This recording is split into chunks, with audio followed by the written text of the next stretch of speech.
Di pa tapos ang plot twist sa GMA Prime series na Widow's War. Pahabol bago matapos ang taon ang crossover ng inabangang serye sa Afternoon Prime. Makichika kay Nelson Canlas. Alam mo na pala na si Vivian. May bagong grian na namang namumuo sa pagitan ng mga palasyos ng Widow's War. Ang magtiyahin na mag-ina pala na sina Aurora played by Jean Garcia at Rebecca na ginagampanan ni Rita Daniela.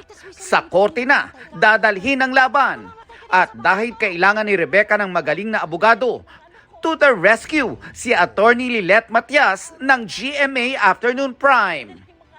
Para kay Jean, isang malaking hamon ito dahil lumabas daw siya sa kanyang comfort zone during taping. Para akong nanganganay, parang ay, may bagong show, pilot. Oo, 'di ba? Parang kasi iba yung iba yung setting, iba yung mga tao, yes, mga kasama. Dati nang nagkatrabaho sina Jean at Joe Berry sa Kapuso series na The Gift, kung saan kasama nila si Alden Richards. Kaya't parang reunion daw ang kanilang pagsasama sa crossover ng Widow's War at Lilet Matias, attorney at law. Ang tagal namin nag-hug kanina bago yung eksena kasi nga sabi niya na-miss niya din ako. Na-miss ko din siya. So lagi kong sinasabi kung kailan ba kami magkikita. Ayan, natupad na po ngayon.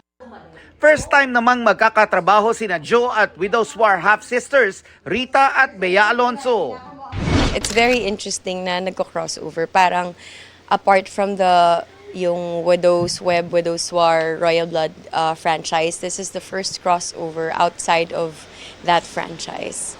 On and off cam, warm naman yung welcome nila. So masaya po ako na nakalipat din ako dito. Nakabisita ako sa set ng Widow's War. My gosh, she's very good. She's a great actress. Ang sarap niyang ka-eksena. Sobrang open niya. After a few months, this is my comeback again to portray Rebecca. Mas na-excite ako nung nakita ko si Miss Jean kasi sobrang na-miss ko siyang katrabaho.